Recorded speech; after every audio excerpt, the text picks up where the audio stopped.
কিন্তু বাংলাদেশে কিছু নাস্তিক এখন মাথা চারা দিয়ে উঠছে। নারী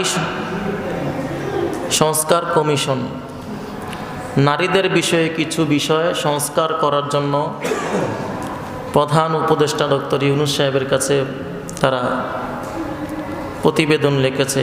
318 পৃষ্ঠার একটা প্রতিবেদন লিখছে। সেখানে 17টা অধ্যায় আছে। প্রত্যেকটা অধ্যায়ে কোরআন বিরোধী আইন বাস্তবায়নের সংস্কারের প্রস্তাব তারা দিয়েছে। নাউজুবিল্লাহ পড়েন। এজন্য তারা এটা ভুলে গেছে যে এটা মুসলিম রাষ্ট্র। মুসলিম রাষ্ট্রে অমুসলিমদের কোনো কর্মকাণ্ড বাস্তবায়ন হবে না, হয় নাই, হবেও না, কিয়ামত পর্যন্ত হবে না, এটাই বাস্তব। এর জন্য মুসলিমরা প্রয়োজনে রক্ত দিবে, কিন্তু কোরআন বিরোধী কোনো আইন প্রণয়ন বাংলাদেশে চলবে। নাম্বার প্রতিবেদনে তারা যেটা আনছে সেটা হলো যে উত্তরাধিকারী প্রত্যেক যে সম্পদগুলো আছে, বাবা মারা গেছে, এই সম্পদগুলোর উত্তরাধিকারী আছে না নাই? মেয়ে আছে, ছেলে আছে, ওয়ারিশ সূত্রে তার এই সম্পদগুলো পাবে। কিন্তু তারা বলে যে নারী আর পুরুষ তাদের এই ওয়ারিশ সূত্রের এই সম্পদগুলোর ক্ষেত্রে বরাবর হতে হবে। কি? অথচ আল্লাহ পাক সূরা নিসার 34 নম্বর আয়াতে বলছেন, লিজ্জাকারি মিসলু হাজ্জিল উনসায়াইন, দুইজন নারী যে পরিমাণ পাবে একজন ছেলে সেই পরিমাণ পাবে। দুইজন নারী যেই পরিমাণ সম্পদ পাচ্ছে সেই পরিমাণ একজন ছেলে পাবে। এটা হলো ইসলামের নিয়ম। এটা কোন দিক থেকে উপকার হচ্ছে এর দিকে বিশ্লেষণ করার সময় কম। 1400 বছর গত হয়েছে, শুরু থেকেই সেটা হয়ে আসছে, কিয়ামত পর্যন্ত এটাই চলবে, এর পরিবর্তন হওয়ার কোনো সুযোগ নেই। তারা বলতেছে না, জমিন বন্টন করার ক্ষেত্রে সমান দিতে হবে। ছেলেকে 1 কাঠা দিলে মেয়েকেও 1 কাঠা দিতে হবে, অথচ ছেলে পাবে 2 কাঠা, মেয়ে পাবে 1 কাঠা। কিন্তু মেয়েরা এটা রাজি না। মেয়েরা বলে আমাদেরকে সমান দিতে হবে। এটা তাদের 1 নম্বর দাবি। 2 নম্বর দাবি হলো যে তারা বহু বিবাহ এটা বন্ধ করতে হবে। নাউজুবিল্লাহ। আল্লাহ পাক সূরা নিসার 3 নম্বর আয়াতে বললেন, ফানকিহু মা তাবা লাকুম মিনান নিসাই মাসনা ওয়া সুলাসা ওয়া রুবা।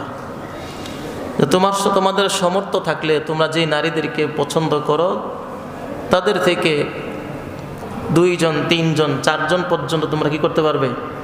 বিবাহ করতে পারবে। একজন বিবাহ করছে, তার একটা সন্তান হচ্ছে, স্ত্রী মারা গেছে। এখন বলেন এই ব্যক্তিটা কি বিবাহ না করে থাকবে? আওয়াজ করে বলতে হবে, বিবাহ না করে থাকবে? তাকে বিবাহ করার অনুমতি দিয়েছেন কে? আল্লাহ বলেন শুধু একটা কেন, তোমাকে 4টা বিয়ে করতে পারবে তুমি। এটা আল্লাহর নির্দেশ। শুধু তা এই নির্দেশ, এটা এমন না যে ফরজ। এই নির্দেশের মধ্যে পার্থক্য আছে।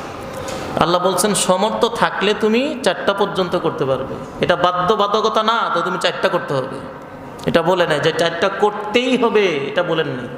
বলছেন সমর্থ থাকলে তুমি 4টা করতে পারবে, প্রয়োজন নাই, বিবাহ 4টার প্রয়োজন নাই, তাই 4টা বিবাহ করতে হবে না, একটাই যথেষ্ট। ঠিক আছে, একটাই তুমি সন্তুষ্ট। কিন্তু তারা এটা ফার্মালিভাবে এটাকে বন্ধ করতে চায় না। কোরআনের এই আইন বাংলাদেশে থাকবে না। নাউজুবিল্লাহ পড়ে। এটা হলো তাদের 2 নম্বর। হাদিস থেকে আমি যাচ্ছি না, শুধু কোরআন থেকে সংক্ষিপ্ত বলছি, যার কারণ আমি অসুস্থ, আপনারা জানেন, দীর্ঘদিন যাবৎ অসুস্থতায় আছি। তো সংক্ষিপ্তভাবে তাদের এই কথাগুলো উপস্থাপন করছি যেন আপনাদের কর্ণকুহর পর্যন্ত পৌঁছে বিষয়গুলো কোরআন হাদিসের বিরোধ, এটা যেন বাস্তবায়ন না হয়, এর ব্যাপারে যেন আমরা সচেতন থাকতে পারি। এই বিষয়ে আগামীকাল শনিবার 3 মে বিশাল বড় সমাবেশের আয়োজন হয়েছে সোহরাওয়ার্দী উদ্যানে। এই আইন যেন বাস্তবায়ন না হয়, কারণ যারা এগুলা করছে সবগুলা নাস্তিক। সবগুলা কি? নাস্তিক। 3 নম্বর, শরীর আমার, সিদ্ধান্ত আমার। নাউজুবিল্লাহ পড়বেন না। বুঝছেন তো বিষয়টা? শরীর আমার, সিদ্ধান্ত আমার। তার মানে হাইওয়ানাত্ব, পশুত্ব আচরণ, মানে পাশ্চাত্যের সিস্টেমগুলোকে বাস্তবায়ন করতে চায়। আল্লাহ বলেন না, আলা লাহুল খলকু ওয়াল আমর, যে আলা লাহুল খলকু ওয়াল আমর, সাবধানে কথা বলবা কিন্তু। শরীর তোমার, সিদ্ধান্ত তোমার, তা নয়। আলা লাহুল খলকু ওয়াল আমর, শরীর সৃষ্টি করেছি আমি, সৃষ্টি আমার। ওয়াল আমর, সিদ্ধান্ত আমার। আল্লাহ বলেন সৃষ্টি করেছি আমি, সিদ্ধান্ত কার? আমার। আর তারা বলতেছে যে শরীর আমার, সিদ্ধান্ত আমার। যেখানে মন চায় সেখানে, রাস্তায় হোক, ঘাটে হোক, যেখানে মন চায় সেখানে আমি যৌন সম্পন্ন করব। এটা তাদের বাস্তবায়ন করতে চায়, কারণ এটা পাশ্চাত্যে অমুসলিম রাষ্ট্রগুলোর মধ্যে রয়েছে। যার যেখানে যেভাবে মন চায়, কোনো বাধ্যবাধকতা নাই, পিতামাতার কাছ থেকে কোনো নিষিদ্ধ নাই, তারা যেভাবে চলতে পারে। কুকুর যেভাবে চলে, হাইওয়ান প্রাণী যেভাবে চলে, মানবতা নাই।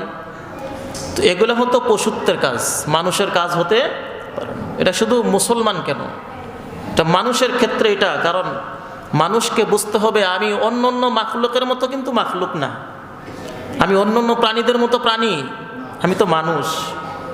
আমি কি করে অন্য অন্য প্রাণীদের মতো সেই আচরণ চাই?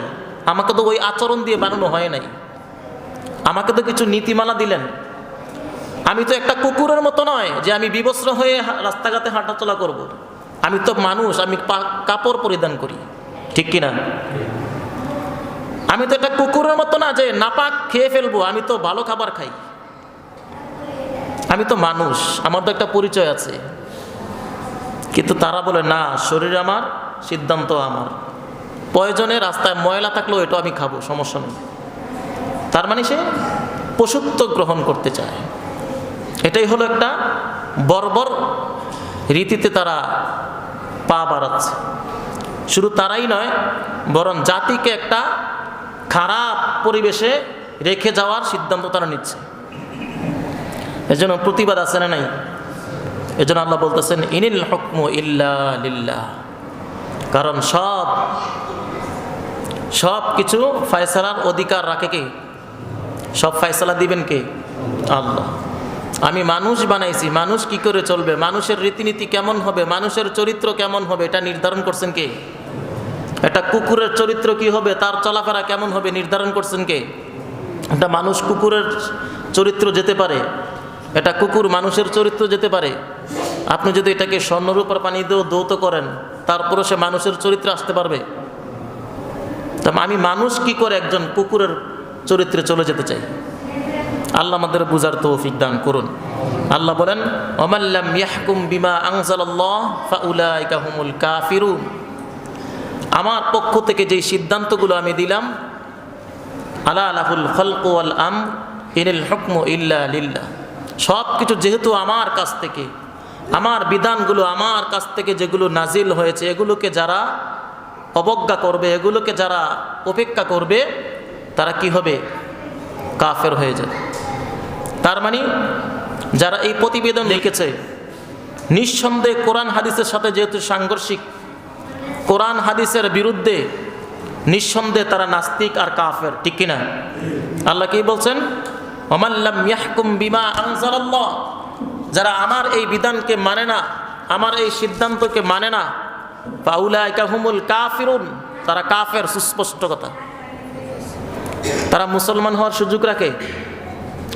যদি তারা এগুলো লেখার কারণে, এই সিদ্ধান্ত তারা জানানোর কারণে তারা কাফের হয়, এই সিদ্ধান্তের উপর কেউ যদি আবার অটল থাকতে যায়, আমরা যদি কেউ এটাকে স্বীকারোক্তি দিতে যাই, আমরা মুসলমান থাকবো না কাফের থাকবো? নিঃসন্দেহে আমরাও কি হব? কাফের হয়ে যাব। এজন্য তাদের এই সিদ্ধান্ত নস্যাৎ করার জন্য আমাদের আন্দোলন আছে না নাই? প্রতিবাদ আছে না নাই? সর্বত্র আমাদের প্রতিবাদ থাকবে। কোরআন হাদিসের বিরুদ্ধে কোনো আইন প্রণয়ন চলবে না। 4 নম্বর হলো মহিলাদের হায়েজ আছে না নাই? মাসিক হয়। তারা বলে মাসিকের দাবি দিয়ে এটা কুসংস্কার সমাজের মধ্যে প্রচলন করা হয়েছে। এটা মূলত কিছুই না, এটা তাদের নারীত্বের যেই অধিকার, এটা ক্ষুণ্ণ করা হচ্ছে। কারণ আল্লাহ বলছেন যে তাদের হায়াজত অবস্থায় কোনো পুরুষ যেন তাদের কাছে না যায়, তাদের থেকে যেন দূরে থাকে, তারা যখন পবিত্র হবে তখন যেন যায়। এই যে একটা সময়, তারা বলে না এই সময় পুরুষ আমাদের কাছে আসতে হবে।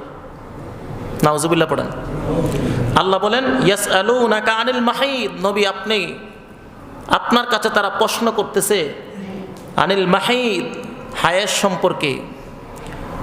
কুল হুয়া আযা, নবী আপনি বলে দেন এটা একটা কষ্টদায়ক বিষয়, নারীদের এটা কষ্ট। কিন্তু যারা এটাকে ফার্মালিভাবে ঔষধের মাধ্যমে নষ্ট করে দিয়েছে, তারা বলে না এটা আমাদের জন্য এখন সব সময় থাকতে হবে।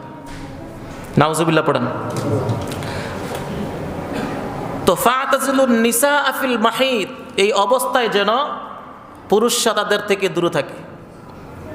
ওয়ালা তাকরাবুহুন্না হাত্তা ইয়াতহুন, তারা পবিত্র না হওয়া পর্যন্ত তাদের নিকটবর্তীও যেন পুরুষরা না হয়। আল্লাহ বলেন তারা যখন পবিত্র হয়ে যায় তখন তোমরা যেভাবে ইচ্ছা সেভাবেই যাও, কোনো সমস্যা নাই। কিন্তু তারা বলে না আমাদেরকে এর থেকে বঞ্চিত করা হয়েছে, এই সময়ে নিষেধ করা কেন হবে?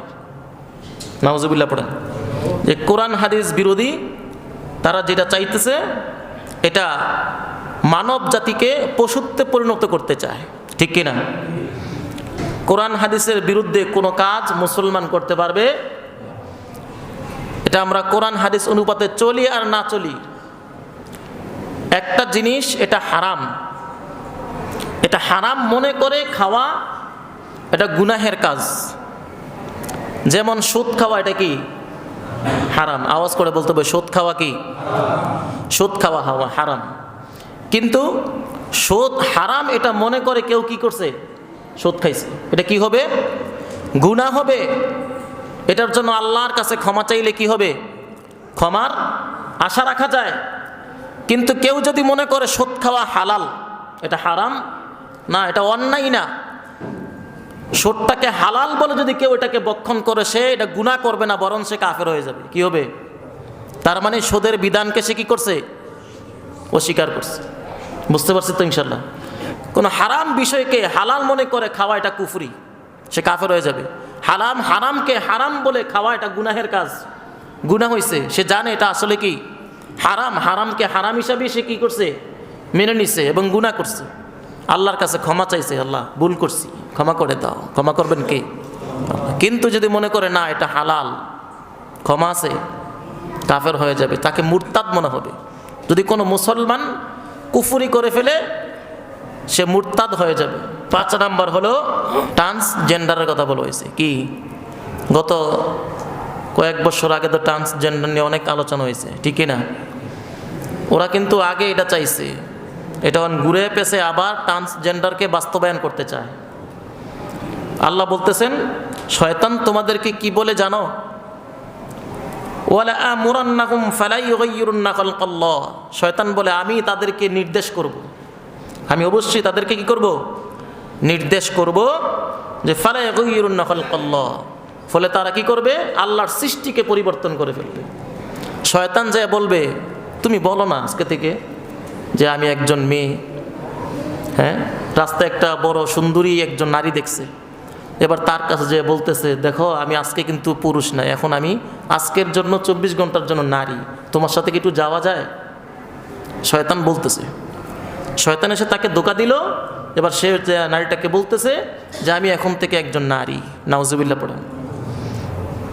যে কি করলো?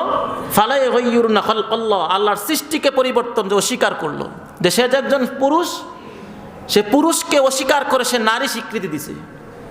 শয়তানের নির্দেশ কি করছে? পালন করছে।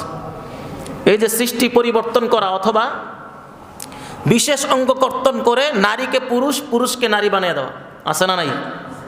একজন পুরুষ সে নারী হচ্ছে, নারী সাজতেছে, আরেকজন নারী সে পুরুষ সাজতেছে। এগুলা হলো কি? ট্রান্সজেন্ডারের অন্তর্ভুক্ত।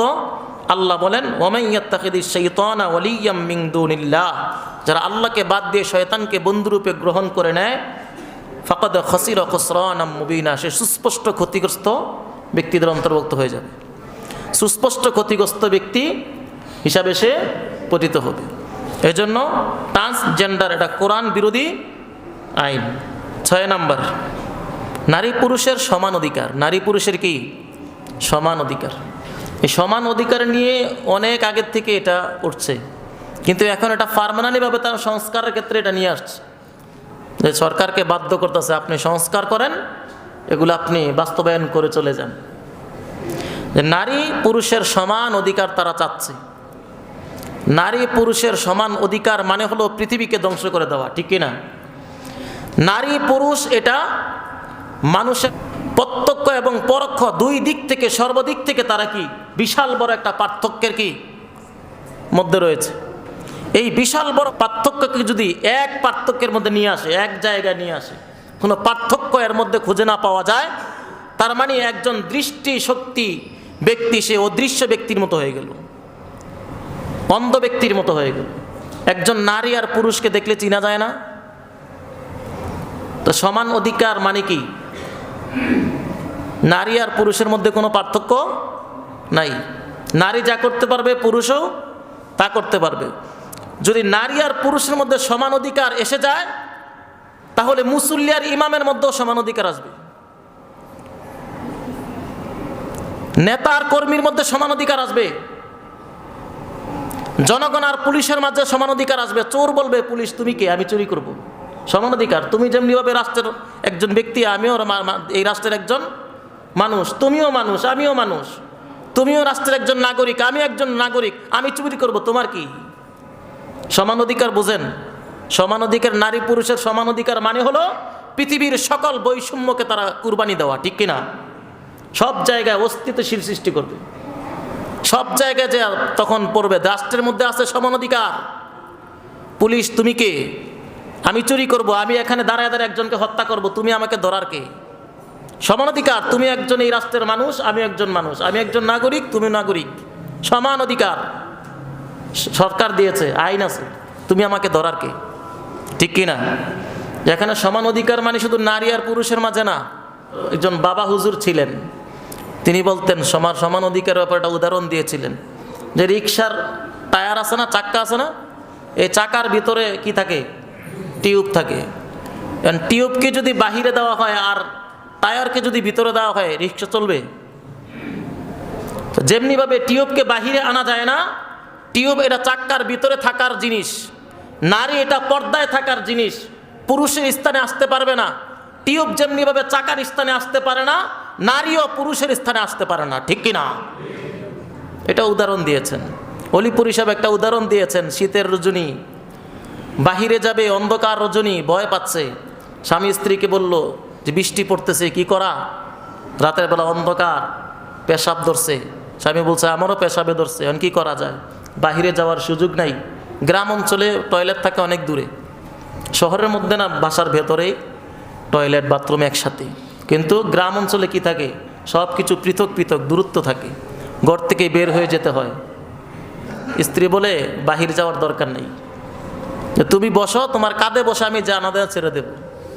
তো স্বামীকে ঠিক আছে, তুমি যেহেতু সিদ্ধান্ত নিছো। তো স্বামী বলল ঠিক আছে, আমার বেশি ধরছে তো তুমি একটু পরে করো। তো স্বামী কি করছেন? বসছেন, পানি কি করছেন? পেশাব বাহিরে ছেড়ে দিছেন। এবার স্ত্রীর পালা। স্ত্রী যখন স্বামীর গর্দানে পা রেখে জানালা দিয়ে পেশাব ছেড়ে দিবে, পেশাব বাহিরে গেছে না, স্বামীর সব গায়ের উপর পড়ছে। সমান অধিকার সম্ভব? তলিবর হিসাবে এটাই বলছেন, সমান অধিকার সম্ভব নয়। ঠিক যেমনিভাবে পেশাব করলে স্বামীর গায়ে পড়ে, স্ত্রী যদি সমান অধিকার চায়, তাহলে পরিবার কেন পূর্ণ রাষ্ট্রের উপরে পড়বে এই পেশাব, ঠিক কিনা? এজন্য সমান অধিকার এটা কোরআন হাদিসের বিপরীত। কারণ আল্লাহ বলেন আর রিজালু কাওয়ামুনা আলান নিসা, আমি পুরুষদেরকে মহিলাদের অভিভাবক বানিয়েছি, দায়িত্বশীল বানিয়েছি। বিমা ফাদ্দালাল্লাহু বা'দাহুম আলা বা'দ, আমি পুরুষদেরকে নারীদের উপর শ্রেষ্ঠত্ব দিয়েছি।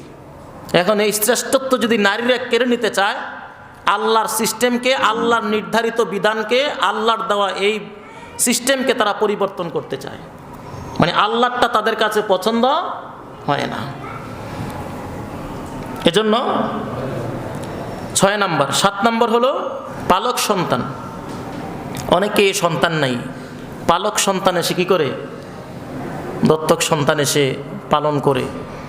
সন্তান নেয়, একজন ছেলেকে নিয়ে আসলো, তারা বলতেছে এই ছেলেটা গর্ভধারণ করলে যে সন্তান, একজন গর্ভধারী সন্তান যা পাবে একজন পালক সন্তানও বাবা মার কাছ থেকে তাই পাবে। অথচ আল্লাহ বলতেছেন না, ওয়ামা জাআলা আদইয়াকুম আবনাকুম যালিকুম কাউলুকুম বিআফওয়াহিকুম ওয়াল্লাহু ইয়াকুলুল হাক্কা ওয়া হুয়া ইয়াহদিস সাবিল। আল্লাহ বলেন যে তোমাদের এই দত্তক সন্তানদেরকে আমি তোমাদের আসল সন্তান হিসাবে গ্রহণ করি নাই, কারণ তোমরা যে একটা পালক সন্তানকে তোমাদের সন্তান বলতো সেটা তোমাদের শুধু মুখের কথা মাত্র। তোমাদের কি মুখের কথা মাত্র। যালিকুম কাউলুকুম বিআফওয়াহিকুম, এটা তোমাদের মুখের কথা মাত্র। আল্লাহু ইয়াকুলুল হাক্কা ওয়া হুয়া ইয়াহদিস সাবিল, আল্লাহ তাআলা যা বলেন সত্য বলেন। ওয়া হুয়া ইয়াহদিস সাবিল, এবং তিনি সঠিক পথ আমাদেরকে প্রদর্শন করেন। এজন্য একজন সন্তান ওই ব্যক্তি হবে যে তার পিতামাতার পক্ষ থেকে রক্ত বহন করবে। কি করবে? রক্তের সম্পর্ক যার মধ্যে থাকবে সে সন্তান হবে। সন্তান হতে হলে তাকে রক্তের সম্পর্ক থাকতে হবে। যে পালক সন্তান তার মধ্যে রক্তের কোনো সম্পর্ক আছে? শরীয়ত বলতেছে তুমি যদি একজন সন্তানকে, একজন ছেলেকে পালক সন্তান হিসাবে তুমি এখানে পালো, তোমার যদি মেয়ে থাকে তার সাথে তোমার বিবাহ দিতে পারবে। তার মানে দুইজনের মাঝে পর্দাও কি জরুরি, কারণ সে তোমার সন্তান নয়। আমি যদি রাস্তায় যে একজন ব্যক্তিকে বলি যে ভাই তুমি আজকে থেকে আমার সন্তান, তুমি আজকে থেকে আমার ছেলে, চলো আমার বাসায় চলে আসো। এখন বাসায় যায় দেখে তার মেয়ে আছে, তাদের শাস্তি কি হবে জেনে নাও। আয-যানিয়াতু ওয়াজ-যানি ফাজলিদু কুল্লা ওয়াহিদিন মিনহুমা মিআতা জাল্লা। জানি, জানিয়া, জেনাকারিনী মহিলা, জেনাকার পুরুষ, তাদের শাস্তি হবে যদি বিবাহিত হয় তাহলে তাদেরকে রজম করবে, আর বিবাহিত না হলে তাদেরকে 100 বেতারাঘাত করবে। হাদিসে আসছে তাদেরকে কি করবে? 1 বৎসরের জন্য তাদেরকে দেশান্তর করবে, দেশ থেকে বের করে দেওয়া। কিন্তু তারা বলে না, এটা সাধারণ কিছু, সাধারণ বড় কিছু না, শ্রমিক হিসাবে তাদেরকে নিয়োগ দিত। নাউজুবিল্লাহি মিন যালিক। 10 নম্বর হলো কোনো ধর্ম দিয়ে সংবিধান শুরু করা যাবে না। ইসলাম যেমন বিসমিল্লাহ সংবিধানে থাকবে, বিসমিল্লাহ বলে সংবিধান কি করবে? শুরু করবে। কোরআন তেলাওয়াতের মাধ্যমে সংবিধান শুরু করবে। তারা বলে ধর্মীয় কোনো বিষয় দিয়ে সংবিধান শুরু করা যাবে না, ধর্মীয় কোনো বিষয় দিয়ে সংবিধান চলবে না। নাউজুবিল্লাহ বলুন। অথচ আল্লাহ বলেন ওয়ামান ইয়াবতাগি গায়রাল ইসলামি দীনা, কেউ যদি ইসলাম ব্যতীত অন্য কিছুর মাধ্যমে তাদের জীবন ব্যবস্থা গ্রহণ করতে চায়, ফালাই ইউকবাল মিন, তাহলে ওই জীবন ব্যবস্থা আল্লাহ পাক কি করবেন না? গ্রহণ করবেন না। ওয়া হুয়া ফিল আখিরাতি মিনাল খাসিরিন, আর তারা আখিরাতে ক্ষতিগ্রস্তদের অন্তর্ভুক্ত হবে। এই জন্য রাষ্ট্র চলবে ইসলাম ধর্ম দিয়ে, কারণ এটা মুসলিম রাষ্ট্র। তারা চায় ইসলামের কোনো ছিটেফোঁটা যেন কোনো কাজে, রাষ্ট্রীয় কোনো কাজে না থাকে। আউযুবিল্লাহি মিন যালিক।